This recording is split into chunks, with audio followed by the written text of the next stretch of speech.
So if you've been following the channel for a while, you know that I'm a big fan of Pitaka. They make these aramid fiber cases and accessories for Apple products, Samsung products. I believe they have some Google Pixel products, but not many, but it's mostly in the Apple and the Samsung world. And they make these very thin and lightweight and rigid cases and accessories for your Apple products made out of this material called aramid fiber. Very similar to carbon fiber, but it gives it a little bit more rigidity. And lately, they've been kind of rebranding all their different sections of their store into this Pitaflow concept, which is having accessories that help supplement your actual productivity devices, but in different formats. So for the iPad, they came out with their Pitaflow situation, where there's a case that you can put on your iPad Pro that still works with the Magic Keyboard, where you can pop it off, and then it still works with their iPad stand, and then you pop it off, and it works with their iPad Folio case. So all these things that kind of work together in conjunction with the Apple ecosystem itself. So I've been using Pitaka for over 2-3 years now at this point, and they came out with an accessory for the iPad mini particularly, which I think is absolutely awesome. So let's talk about it.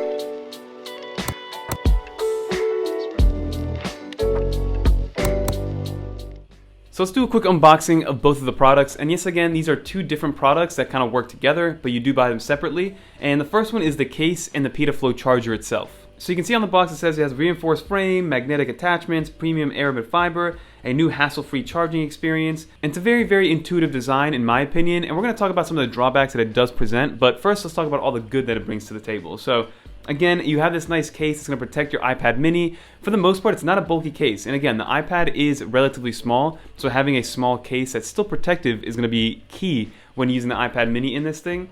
And it's very simple. In the box itself, you get the case, you get this little Apple Pencil clip that goes with the case itself, and then you get the Pitaflow charger, which basically looks like a MagSafe cup charger, but with some pin connectors as opposed to like strictly magnets. But it's a very powerful magnet. Don't be fooled. And the idea is great. So you have the case itself with a USB-C plug that's on the bottom, so you slide the iPad right into that case with that Apple Pencil clip, which is also nice to have so you secure your Apple Pencil in and make sure that the magnets, if they aren't strong enough, that you're still clipped in. But you put the iPad in that case itself, and then all of a sudden you have a like MagSafe, which is again a Pitaflow charger capable iPad mini. And then the next thing it brings is the actual Pitaflow charger itself, which again I said looks like a MagSafe charging cup. And all you do is you plug that into a USB-C brick, and again, neither of these products bring an actual USB-C brick. They recommend having a 30-watt charger for the Pitaflow cup itself, and then a 45-watt charger for the stand that I'm going to bring up in a little bit. So keep that in mind. There's no brick in the box. I know it's super annoying, but I, for instance, have a ton of bricks laying around from 5 watts all the way to 100 watts, so I'm okay. But I will leave some bricks recommended in the comments below if you guys do want to check some out. But again, once you have that thing plugged into the wall, all you do is you slap on the puck, and then it charges just like a MagSafe accessory or a MagSafe product from Apple. So it's very self-explanatory. And I was going through their website, and there's no real indication of how fast this charges, on the box itself or in the paperwork. And what I did see is that it charges between 15 and 21 watts, I believe. So they don't have the actual wattage for that wireless charger or for the Pitaflow cup, but it does give you that it's like 5 volts and 3 amps, and I learned that if you multiply them together, you get the actual wattage.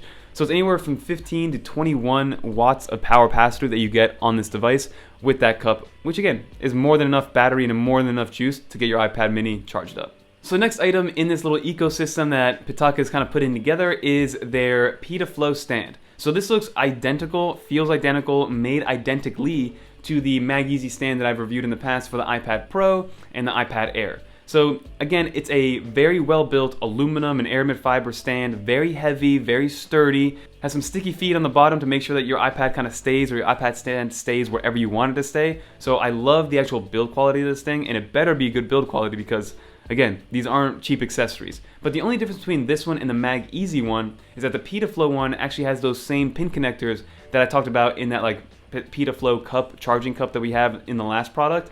So again, it acts as a wireless charging stand if you have the Pitaflow case on the iPad mini. And on top of that, it does have a regular Qi wireless charging pad on the bottom of it. So this works twofold. Again, they do recommend that you have a 45-watt charger for this particular accessory. It doesn't come in the box. But outside of that, everything that comes with it is pretty well thought out in my opinion. So it comes in 2 pieces, and it's very easy to put together. All you do is you grab the stand and you grab the base, kind of plug it in. You'll see that there's a USB-C kind of power pass-through that happens right there. And then on the bottom, they've thought of it all. So like the Allen wrench is magnetized to the bottom, so you never have to worry about it. You never have to lose it. You flip it over, you turn the screws to tighten everything up, and then put that Allen wrench right back in there, and you're good to go. And I love those little things that kind of make your life a little bit easier. So shout out Pitaka for just having that Allen wrench magnetized down there. But again, with this stand, the idea is exactly the same as the Pitaflow charging cup, except it's in the stand format. So you slap the iPad mini right on there. Again, charges anywhere from 15 to 21 watts. And then the wireless charging pad on the bottom charges everything up to 15 watts. Again, Apple products don't charge up to 15 watts wirelessly unless you have a MagSafe puck. So wirelessly, it's going to charge Apple products at 7.5 watts, and then Apple accessories like AirPods and things like that at 5 watts. But if you have, Google devices, Samsung devices that charge wirelessly, you will get that full 15 watts of power on that bottom little wireless charging pad. But overall, I think this thing is absolutely amazing. I love kind of this concept of bringing wireless charging to larger devices and not just, iPhones and things like that. Because again, we live in a world where we want to be able to be topped off at all times. So having this is going to be a great little accessory for the iPad mini. And now I kind of just want them to bring it over to the larger iPad lineup, because right now, again, it's only for the iPad mini 6, and that's all they really have to work with. Now again, there are some drawbacks. You guys are probably leaving in the comments like what happens to that USB-C port when you have the case on it. It's unusable, right? So if you are somebody that uses a lot of like auxiliary items and accessories like dongles and USB-C hubs, and you're like hardwired in a lot of the time to your iPad mini, then this is probably not the situation for you, because this is going to take up that entire port. For me, it's fine because my main work machine is my iPad Pro. My iPad mini is kind of like a throw around tablet to read, to view content, to answer some emails quickly.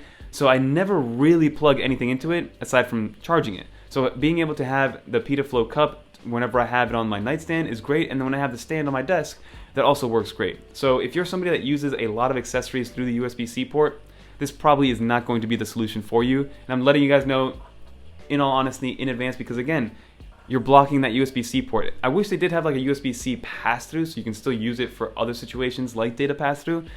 But obviously that's not there. Pitaka couldn't do it. I'm sure they thought about it, and I'm sure the manufacturing of something like that is a little bit harder than we actually think it is. But again, it does take up that USB-C port, and you won't be able to use it while the case is on. The case is relatively easy to take off for everything that you get for it in terms of how sturdy it is and how you're actually plugged right into it. So it is relatively easy to take off. I've had cases that are much harder to take off, and those are very annoying. But all you do is you take off the lip, and then you slide it out, and you're good to go. So if you're okay with that situation, and you're on occasion plugging hardwiring in on a USB-C hub or something like that on the iPad mini, then this still could be a good solution for you at your desk or on your nightstand.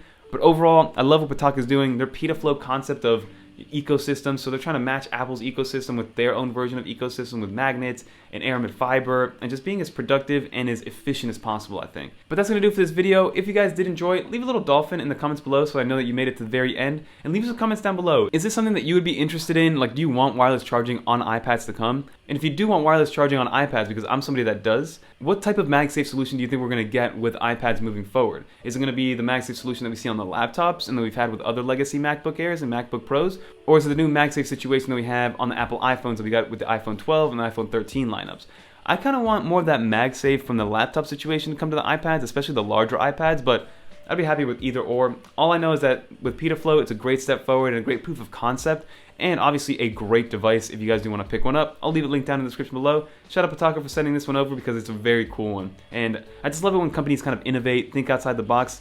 They didn't need to do this, but it's an awesome product. But that's going to do it for this video. If you guys want to watch some more iPadOS 16 or more iPad-related videos, click on one of these right here. But until next time, everybody, I'm out of here. Leave a little dolphin in the comments down below. Peace.